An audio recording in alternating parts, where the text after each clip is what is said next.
Traditional agro-meteorological livelihoods. Communities in local neighborhoods or settlements optimally utilize the locally available resources and specialize in their traditional art or skill. Livelihood-based identification of communities were thus regionalized, leading to ethnic division of society on caste lines, and caste came to epitomize classes too.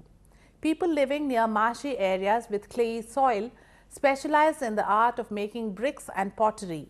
People living in coastal areas were at once very prosperous because of access to international trade of their wares and produce.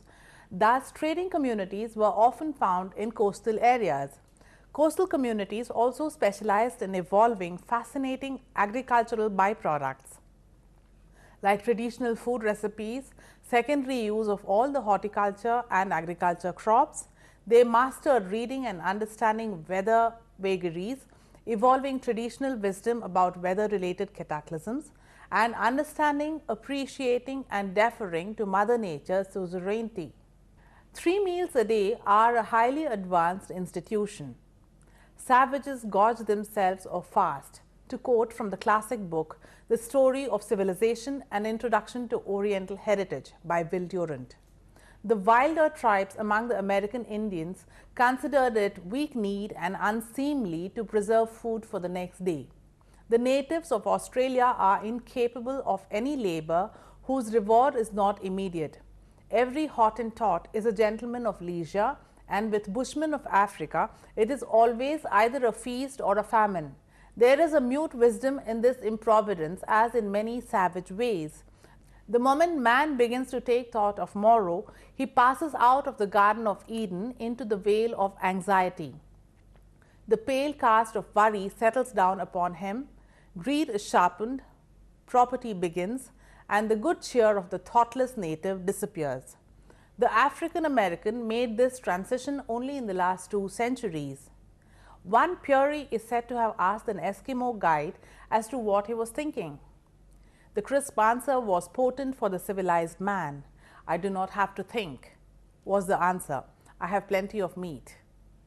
Not to think unless we have to, there is much to be said for this as a summation of wisdom, says Durant in the book. Tahitians, for example, put into water an intoxicating mixture prepared from the hutio nut or the hora plant. The fish, drunk with it, float leisurely on the surface and they make easy catch. Australian natives, swimming underwater while breathing through a reed, pulled ducks beneath the surface by the legs and gently held them there till they were pacified. The Tarahumaras caught birds by stringing kernels on tough fibers half buried under the ground.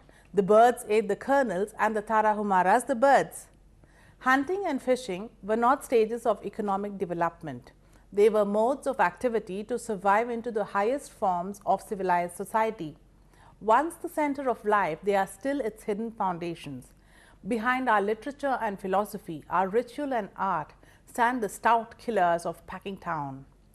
We do our hunting by proxy, not having the stomach for honest killing in the fields. But our memories of the chase linger in our joyful pursuit of anything weak or fugitive, and in the games of our children, even in the word game. In the last analysis, civilization is based upon the food supply. The cathedral and the capitol, the museum and the concert chamber, the library and the university are but the facade. In the rear is the shambles. To live by hunting was not original. If man had confined himself to that, he would have been just another carnivore. He began to be human when, out of the uncertain hunt, he developed the greater security and continuity of pastoral life. For this involved advantages of high importance: the domestication of animals, the breeding of cattle, and the use of milk. We do not know when or how domestication began, perhaps when the helpless young of slain beasts were spared and brought to the camp as playthings for children. The animal continued to be eaten, but not so soon. It acted as a beast of burden, but it was accepted almost democratically into the society of man. It became his comrade and formed with him a community of labor and residence. The miracle of reproduction was brought under control, and 2 captives were multiplied into a herd. Animal milk released women from prolonged nursing, lowered infantile mortality, and provided a new and dependable food.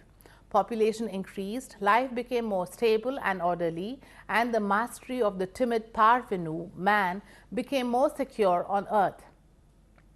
Farming usually began with the cultivation of plants, often the large-seeded grasses of the cereal family, though also root crops in the tropics. Pulses such as lentils, beans and peas provided a rich complement to these supplies of carbohydrates. By moving these productive species to habitats where they would not only normally grow, their yield could be increased and made more dependable. Other aspects of the subsistence economy then had to be adjusted to fit this new dependence on cultivation. Animals had to be kept near at hand, and thus species which could be herded and tamed were selected for their compatibility with cultivation. In this way, a complementary package of different plant and animal species was put together into a viable farming economy. This demanded both organization and exchange of seeds, tubers and young animals between different communities. These processes happened within a similar time scale or in contemporary eras in the Near East, the Far East, Sub-Saharan Africa and the Americas. In Palestine, the process was underway by 7000 BC, in the Americas by 6000 BC, and in Africa by 4000 BC. In comparison with the speed of earlier developments in human culture during the Ice Ages, this was amazing parallelism in the evolution of Homo sapiens.